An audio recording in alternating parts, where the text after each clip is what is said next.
Hi folks, it is the beginning of June 2025 and I thought I would just give you a quick bench tour of my bonsai trees and tell you a little bit about each tree, its history, what's going on with it, all that kind of thing. So okay, let's get started. This first tree here is my Japanese holly. Ilex crenata. I've only had this for maybe 3 years. I wired it out. I'll bring you in a bit closer. You can maybe see the black aluminium wire. I wired it out a couple of years ago just to get the branches to spread out into a more horizontal position, and it's doing quite well. Still a little bit sparse and very slow growing, but you can probably just make out the tiny black fruits on it there. So an indication that it's healthy and doing well.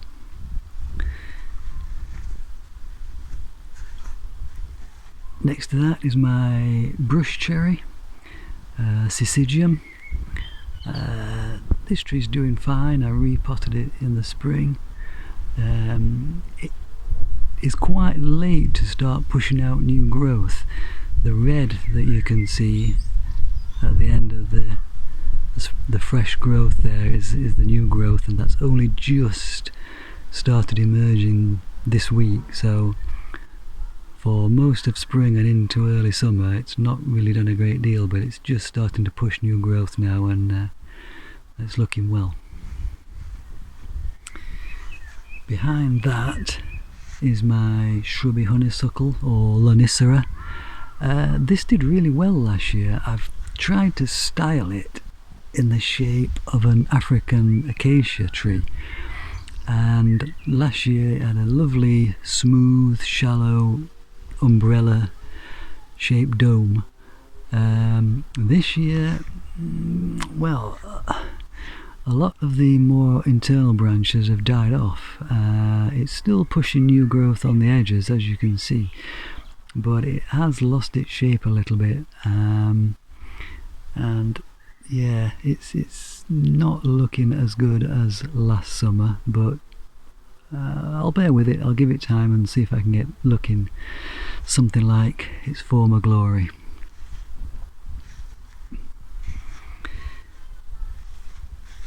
This is my Chinese juniper.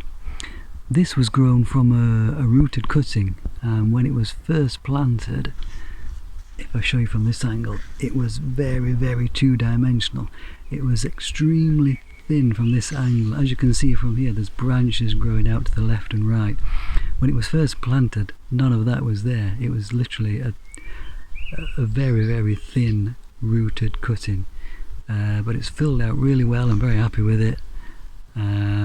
Pushing new growth again this year, and yeah, looking much more three-dimensional and much more like a small tree now.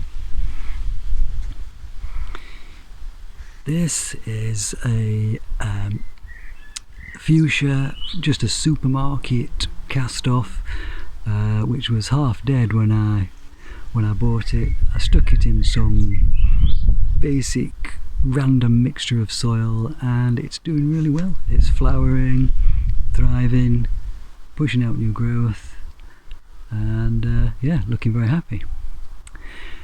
Behind that is my big privet, or ligustrum. For the last couple of years this tree has had a lot of purple and brown leaves all over, and last winter I completely defoliated it. It was completely bare all winter, left outside, completely unprotected for the whole of the winter, and then come spring it's really taken off. Lots of new growth and plenty of, if I just bring a little bit closer, plenty of flowers on their way, so looking much healthier than it has done for the last couple of years at least. So yeah, ligustrum looking much better. This is my Cotoneaster. The reason the Cotoneaster and one or two others are sat on these upturned plastic pots is an experiment really to see if I can prevent ants from getting to the tree and therefore preventing the ants from farming the aphids, which do a lot of damage to the plant. I'm not sure if it's worked or not really. It's looking good. There are still one or two aphids on there, but I think it may have significantly reduced the amount of ants and aphids that were crawling all over it last year. So yeah, the little moat there, the little moat of water is an attempt I'm making to stop the ants crossing that barrier and farming aphids. I'll maybe update that later in the summer. This is a cutting taken from the large privet, a sucker actually, not a cutting. It was a sucker that I just pulled up when I last repotted the privet, and it's rooted well. It's got fresh new growth on. I'm planning to try, it's a bit of a challenge, but try and make this into a marmee or shohin size tree in the future. The internodes are quite long, so it will be a bit of a task, but I'm going to give it a go. Next to that we have my spirea, looking a little bit sorry for itself this summer. It was, until this spring, a twin trunk tree, and as you can see it's now a single trunk tree. I don't know what happened, but over the winter one whole half of the tree completely died off, and so I cut it right back to the stump you can see there. I don't think it was the cold, because it was protected in a greenhouse all winter, but something obviously went wrong and I'm now left with a single trunk tree. But the one that's left is doing okay. And we'll probably, when I repot it again, change the planting angle to reflect the fact it's now a single trunk, not a twin trunk. Behind that is my sycamore, grown from a winged seed that I just picked up on the patio, shoved in a bit of soil about 3 years ago now, and well, it's just completely taken off. There's no stopping it. Not the ideal subject for bonsai because the leaves are large and difficult to reduce in size, but again, a bit of a challenge tree. Obviously very healthy and loving life. This is my European hornbeam. Again, another one that's really taken off this year. I repotted it in the spring into a bigger pot. It needs a prune actually because it's gone completely wild, but that is just doing great. Another one that has leaves that are a little bit too big for bonsai really, in my opinion, but I'm working on reducing those over the coming years. This little guy here is a miniature rose. I'm trying to produce again a marmee tree from that. Roses, well, not really an ideal or serious, in inverted commas, subject for bonsai, but I like to experiment and try different species, so I'm giving that one a go. Behind that, this hairy monster is my golden larch, pseudolarix. It's in a pond basket at the moment. It was initially in a much smaller pot and it did struggle for a year or two, and then I moved it into this pond basket a couple of years ago, and it's taken off since then. As you can see, it's just gone just gone crazy.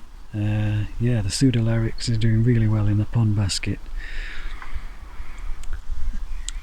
This down here is another fuchsia, and this is an interesting one because I only bought this last year and it did extremely well last year. It grew lots and lots of branches, they lignified, lots of woody branches, a profusion of flowers.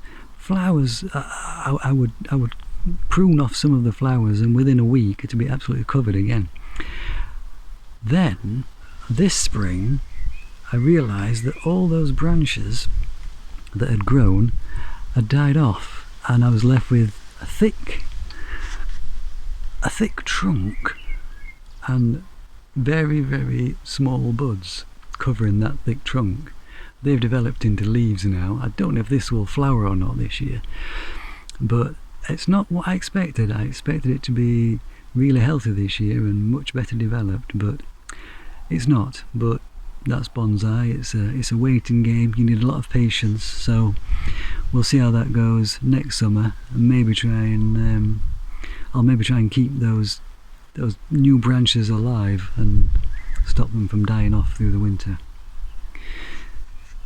This is just a few rosemary cuttings. Herbs are used in bonsai, not so much as proper tree species, but these are just cuttings that I snipped off a big rosemary bush that we have. A big rosemary bush that we have in the garden, stuck them in some soil and they have rooted and they are growing, so maybe an unusual bonsai for the future.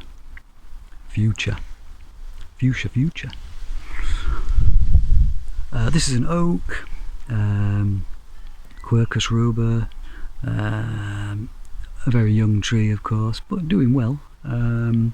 Another one that I need to work on reducing the leaf size, but yeah, doing well, looking healthy.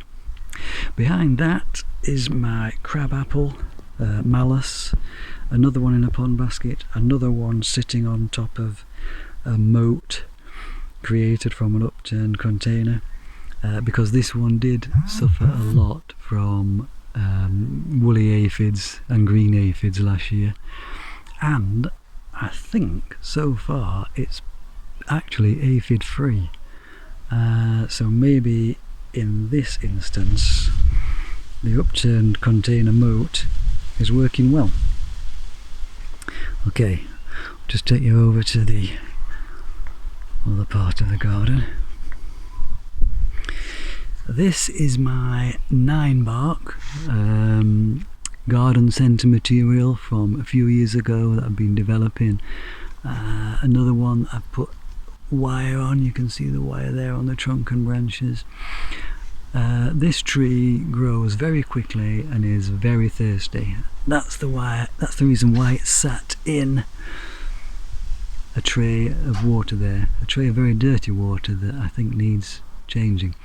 But if this tree doesn't get any water for 2 days, it visibly droops, so you do really need to keep on top of watering with this species.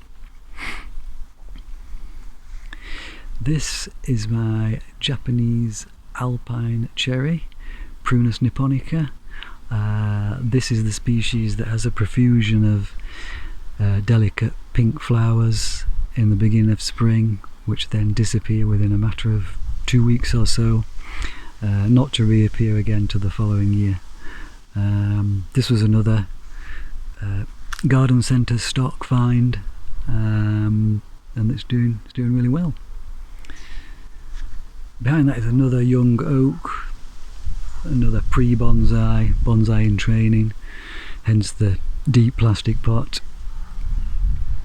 Behind that is another Lonicera, also in a big deep pot, which I'm still deciding how to train.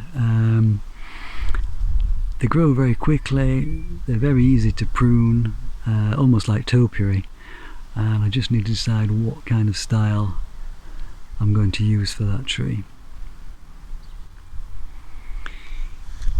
Behind that is a boxwood, Buxus.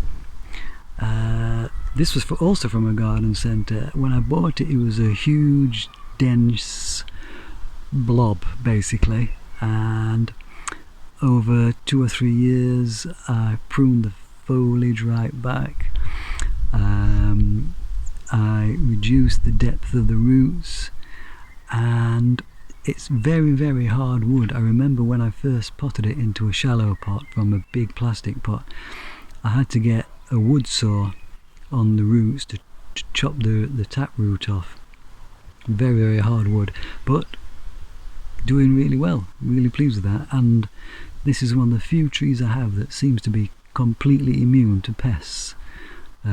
All the others seem to have something or other living on them, but this one doesn't, so that's a big plus. This is another 9 bark tree produced from cuttings from the bigger one I've just showed you. A couple of years ago in January I was pruning the big 9 bark. I just snipped off a few branches, 4 or 5 branches, shoved them in some potting compost, no rooting hormone, no special treatment, and within 2 years I have a tree which is almost as big as the parent plant, so that's doing really well. This is my azalea, produces beautiful pink flowers in the spring. They've all gone now though, and it's concentrating on its foliage. Very slim trunk, but an elegant tree, another show hin size tree that's coming on well. This is my dawn redwood forest, Metasequoia. There are 3 trees in this group. You can't really tell at the moment because they've all merged and look like one huge tree. But this is, if I get down here you may be able to see a bit better.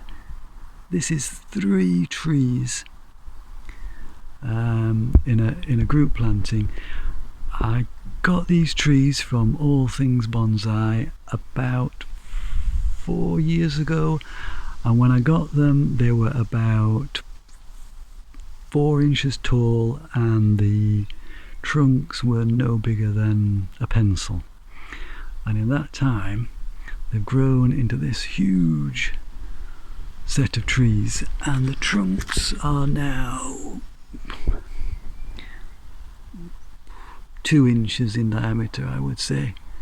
A very fast growing tree, and one of my favourites. Okay, let's just move on to the next bench.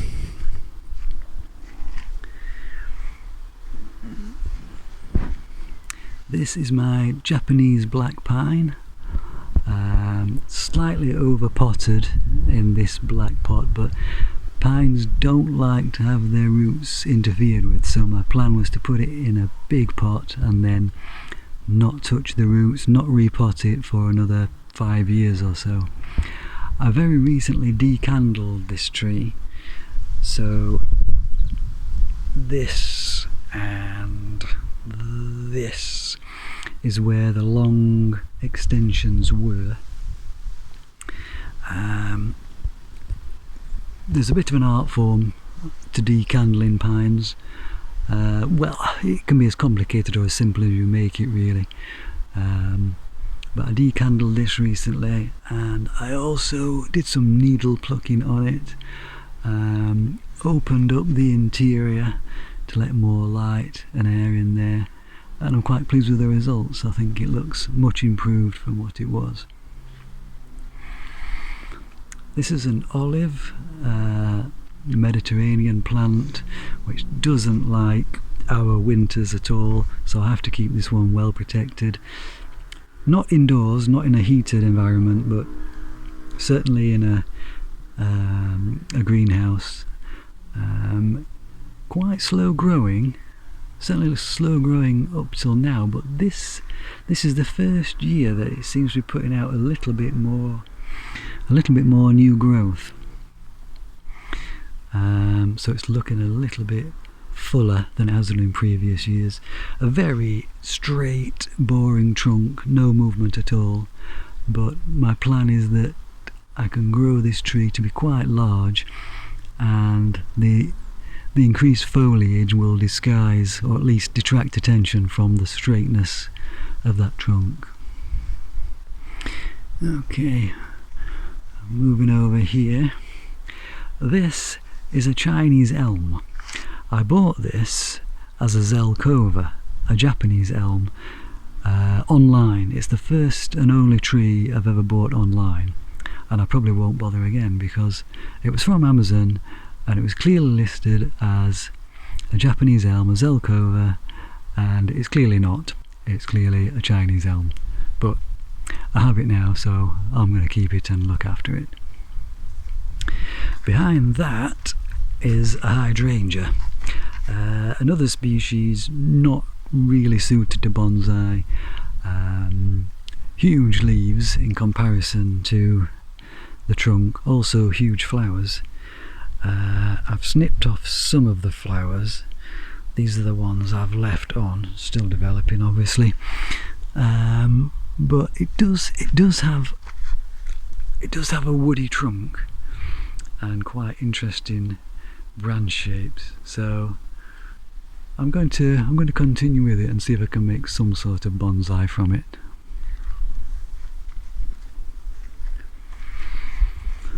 This is something that I do not know the name of.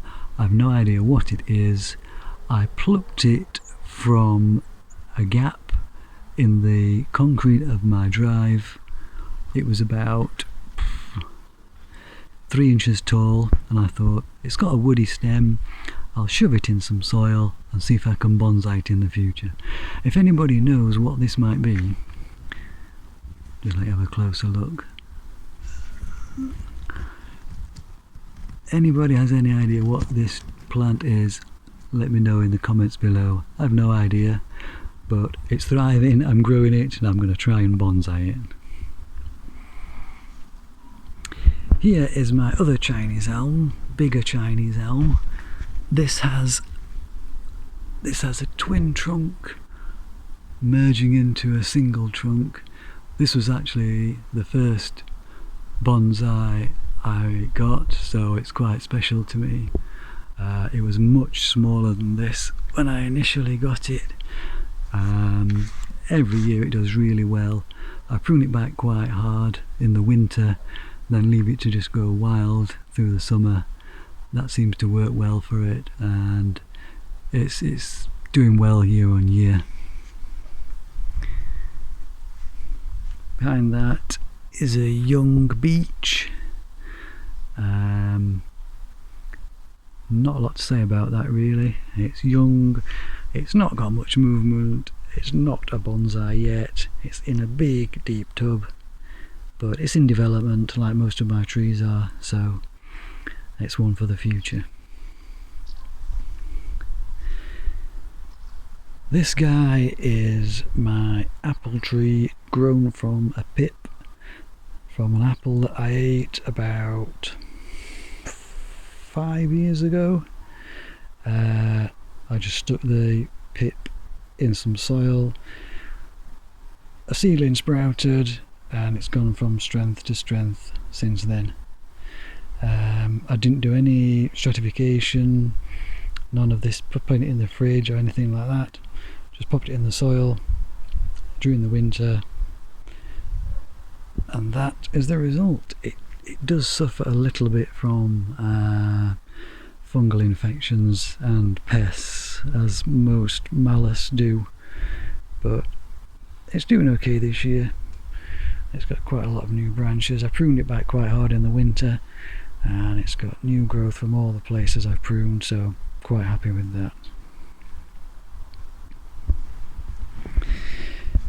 This is another dawn redwood. This is a single tree, this is not a group. Another metasequoia.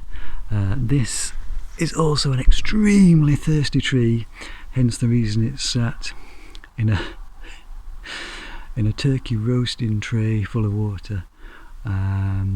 This is another one that if it misses one day of watering, it tells you about it with drooping branches.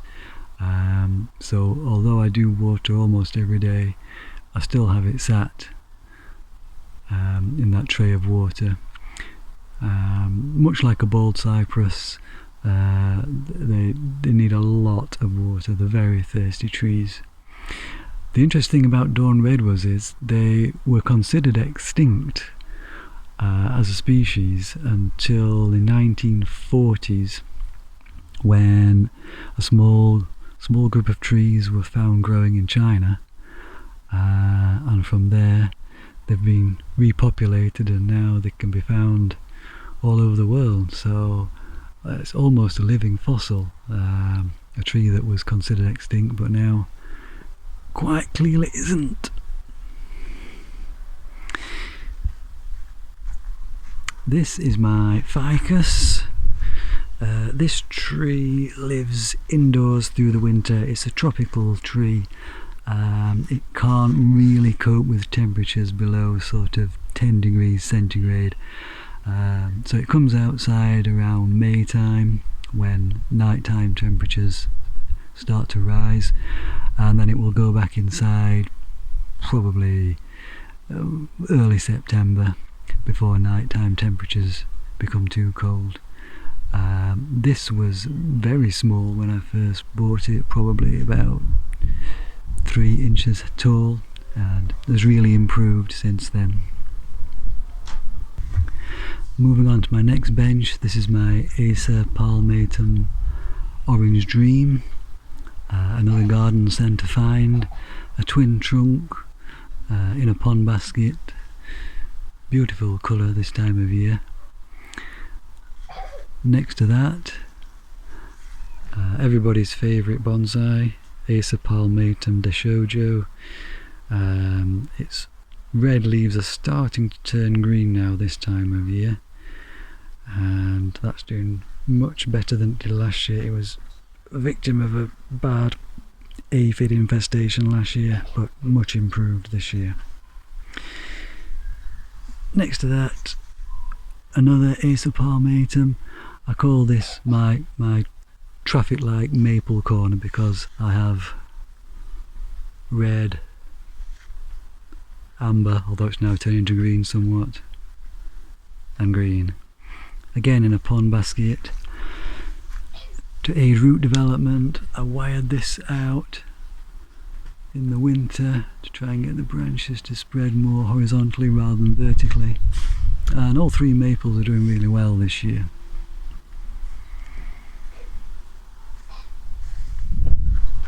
This is my young yew tree. This is a piece of urban yamadori.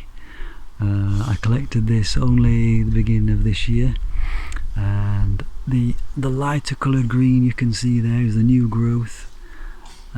So this is doing really well, again in a square pond basket. My only piece of urban yamadori actually, so I'm quite pleased to have found it and that it's thriving. This rather sorry looking tree is my pomegranate. As I said, it's early June now, it's only just getting a few struggling leaves. I don't know what's happened to it. It's a Mediterranean tree, but it should be able to survive our winters under protection as it was. I repotted it into this pond basket from a small bonsai pot, and I packed sphagnum moss around the roots to give it the best chance of growing new roots. It is a very small root ball. I don't know whether the root ball is too small to support the tree. I don't know. There's a lot of dead branches on there and very few live ones, but it's still alive. It's struggling, but it's still going, so I'm going to persevere with it. I'm going to not repot it for maybe another at least 3 years, so I'm not going to disturb it at all. That said, this tree was blown off the bonsai bench in some strong winds we had just recently. I found it out of the pot, laying on the floor, so I quickly scooped it back up, quickly did an emergency repot, and with a bit of luck that won't have been too detrimental to it, but that remains to be seen.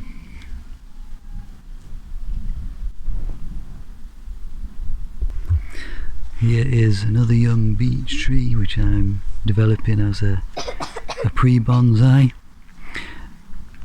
Behind that is my white spruce, Picea glauca. This is doing really well. It was much smaller when I first received it as a gift, and it's ready for a prune actually. It needs thinning out because, as you can see, it's very dense, very bushy, and not much light is getting into the interior of the tree, so that does need a prune to help that the interior of the tree thrive. This is another young oak, more pre-bonsai, a bonsai in the making. And behind that is my lilac, another species not well suited to bonsai, a very straight trunk. Let me move around this way, you might get a better look at it. Yeah, very straight trunk, very large leaves. But the reason I want to try and bonsai this is it's the great grandson of a lilac tree that was in my grandmother's garden when I was a child. So a cutting was taken from that tree, the one in my grandma's garden. That was grown into a big tree. A cutting was taken from that, and then from that this cutting was taken. So it's quite special to me. Whether it becomes a bonsai or not in the true sense, I don't know. It doesn't really matter. But this is also one of my favourite trees. Okay, that concludes the bench tour. Hope you've all enjoyed it, and I'll see you in the next video. Bye!